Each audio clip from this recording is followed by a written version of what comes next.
Welcome to the blog post supplement of episode 1 of the Quick and Dirty Romance podcast. I'm Sky McDonald, co-host of the Quick and Dirty Romance podcast. My colleague Sarah Smith, author of Faker, and I spent our first episode, which released back in November, talking all about inspiration. So this is just a short video of a blog post that I've written that is designed to continue those thoughts for anyone who is an inspiring writer or who just wanted to know a little bit more about how writers get their process going. So in our first episode, we talked about inspiration and how we got our books up off the ground. Now, it's often said that there are no original stories in the world, that every story that's ever been told is simply a combination of tropes and archetypes put together in a variety of forms.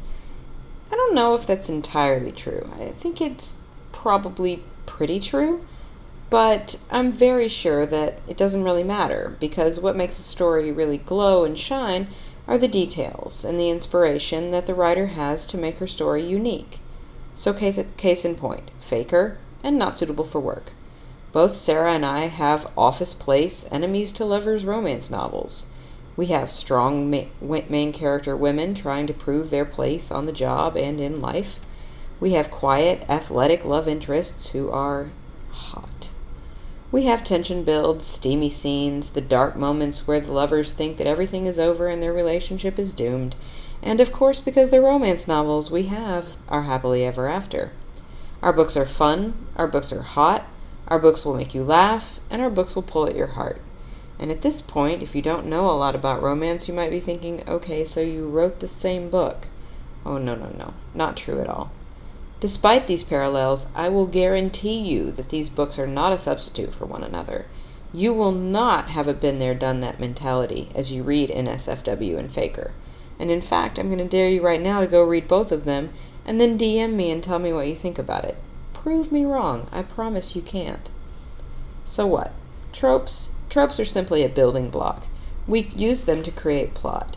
It's the inspiration that a writer brings to a story, the details that he or she is inspired to include, that give a book a personality. Sarah wanted a love interest who was the complete opposite of her tall, dark, and handsome brothers. She found inspiration in Finnish fitness hottie Eero Westerberg. Her climactic dark moment between Emmy and Tate, the main characters, is sourced from her own personal reactions to a situation, but that's all I'm going to say because no spoilers. Now for me. If you have seen any of my posts or read any of my interviews or heard any of my interviews, you will know that Nashville, Tennessee, my hometown, is a huge inspiration because I talk about Nashville all the time. So in my book, when Celeste is reminiscing about her high school days down on 2nd Avenue, what she's really doing is telling my high school stories. And when her colleague Joe leans over to her and goes, "Ho, watch out for girls who drink whiskey," her WTF response is precisely how I felt when a coworker of mine said those very words to me. So many things inspire us. To be a writer is kind of a magical thing because details and sparks of stories exist every single day everywhere we go. So if anyone's ever dissed your favorite genre, cough cough, romance, cough cough, as, "Oh, you've read one of those, you've read them all," may I suggest you handle it as Southerners do. Smile, tilt your head, and say, "Oh, bless your heart," and then go on and lose yourself in your latest read, because it is far more worth it than arguing with someone. And as you can see, bless your heart means anything you want it to, so I'll leave it to you to be inspired on how to fill that one in.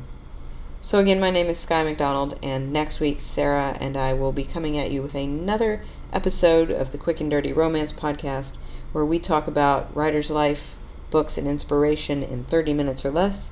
But until now, I hope this has given you a little bit of insight and maybe inspired you in your own writing journey. Take care, guys. We'll see you soon.